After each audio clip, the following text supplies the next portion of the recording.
आप जुड़े हुए हैं जीएम एजुकेशन में। प्रदेश के बीपीएससी शिक्षक अभ्यर्थी साथियों, एनआईओएस के सुप्रीम कोर्ट के फैसला आने के बाद एनआईओएस डीएलईडी किए हुए शिक्षक अभ्यर्थी काफ़ी हो गए हैं परेशान और निराश। अब इस संदर्भ में यह कहना है कि सुप्रीम कोर्ट का जो फैसला आया एनआईओएस के संदर्भ में, इसमें हम लोग भली भांति हैं। आगे क्या होगा इसका निदान, इसकी चर्चा करेंगे। अब देखिए कि एनसीटी के भूल या लापरवाही 14 लाख देश के अभ्यर्थी का कर रहा है भविष्य बर्बाद।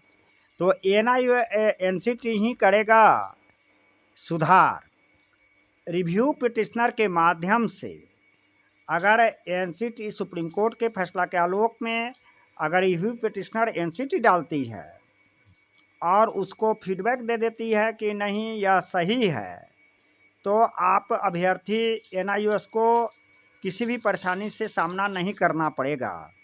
रिव्यू पिटिशनर या तो अभ्यर्थी के द्वारा दिया जाएगा या एनसीटी के द्वारा दिया जाएगा।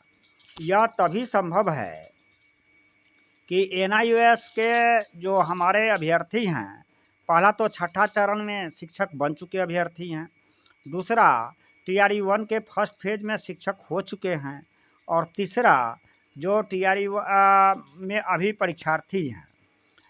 यह सभी को रिव्यू पिटिशनर का करना चाहिए प्रयास, एनसीटी में पर दबाव देना चाहिए, और आगे एनआईओएस डीएलईडी कैसे सुरक्षित रहेगा इसका प्रयास होना चाहिए।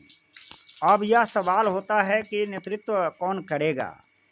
तो हम लोग अभ्यर्थी के तौर पर आते हैं, तो मैं प्रदेश के अभ्यर्थियों से, एनआईओएस अभ्यर्थियों से अपील करता हूं कि एक तिथि और जगह का सुझाव देगा पटना में, जिस पर एनआईओएस डीएलईडी अभ्यर्थी एकजुट हो और रिव्यू पिटिशनर कैसे किया जाए इस पर करें विचार। एक कमेटी बने, संसाधन मुहैया हो और उस संसाधन से संचालन हो, रिव्यू पिटिशनर का काम पूरा हो। चूँकि काम यह पाटलिपुत्र का नहीं है, यह दिल्ली का है। दिल्ली का संचालन कौन करेगा? हम अभ्यर्थी हैं तो हम अपनी जिम्मेदारी स्वयं को लें और रिव्यू पिटिशनर का प्रयास करें, एनसीटी पर दबाव दें। चूँकि अब अभी टीआरई 2 का पेपर चल रहा है, तो पेपर 9 तारीख तक है। इसमें पेपर हो जाने के बाद लोग हो जाएंगे फ्री, और इस पर हम लोग लगातार प्रयास करके रिव्यू पिटिशनर का करेंगे प्रयास, जिसमें कि एनआईओएस अभ्यर्थी सुरक्षित रहे और जितने भी परीक्षाएं हो उसमें शामिल हो और उसके बाद नौकरी भी करे, मिले उनको।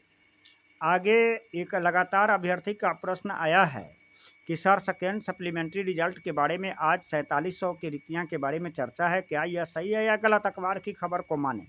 मैंने भी देखा है कि 4700 अभ्यर्थी है। एक देहाती कहावत है, ऊँट के मुंह में जीरा का फोड़न। हमारी जो रिक्तियाँ हैं वह करीब 30,000 के आसपास वैकेंट है, तो 30,000 पर अभ्यर्थी कर रहा है इंतज़ार। अब शिक्षा विभाग कितनी संख्या दिया है?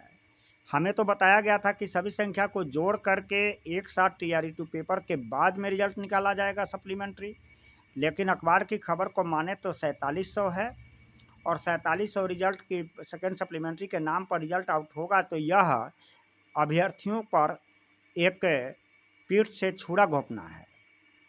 यह सेकेंड सप्लीमेंट्री इंतज़ार में जो हमारे अभ्यर्थी आस लगाए हुए हैं उन पर एक निराशा का फुहारा है। तो हम समझते हैं कि सभी के लिए सेकेंड सप्लीमेंट्री का हो तो या आपको एनआईओएस के वैलिडिटी के लिए हो। यह कौन करेगा? घर बैठे कीजिएगा क्या? व्हाट्सएप पर लिखने से होगा? झाजी को टेलीफोन करने से होगा? नहीं, स्वयं जिम्मेदारी लें, स्वयं आगे बढ़ें और एक समूह शक्ति के रूप में उभरें, तब होगा आपका निदान। इस तरह से मैं अंत में कहना चाहता हूं कि एनआईओएस डीएलईडी न हो परेशान, रिव्यू पिटिशनर का करे प्रयास। बने रहिए जीएम एजुकेशन में। मेरा संपर्क सूत्र है 93 048 57 942। धन्यवाद।